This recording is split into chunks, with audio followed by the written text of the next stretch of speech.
Ole wao waandishi wa habari na Mafarisayo. Mimi nilitegemea na nilifikiria kuna mtu mmoja anaitwa Nazareti Upete, kuna mtu mmoja anaitwa Farahani Kihampa, na kuna mtu mmoja anaitwa Hans Lafari. Siku moja walijinasibu kwenye vyombo vya habari wakasema wao ni wakombozi wa mpira kwenye nchi. Watu wanacheza mpira na kiza, wao hawasemi.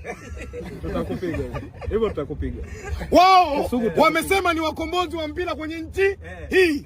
Watu wanacheza mpira na kiza, waoni? Wanasema kwa hiyo kuna watu wasaliti. Kumbe Upete yuko hapo. Jamani, Mwaisena kakune nazi. Mwaisena kakune nazi.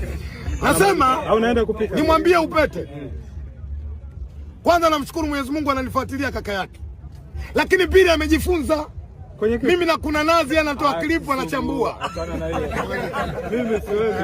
Unasikia Kisugu? Mimi wala hata siwezi kudanganya.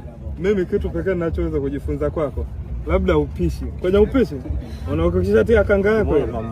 Balawa. Sasa kama unajifunza kwenye upishi, unapikaje wali bila nazi?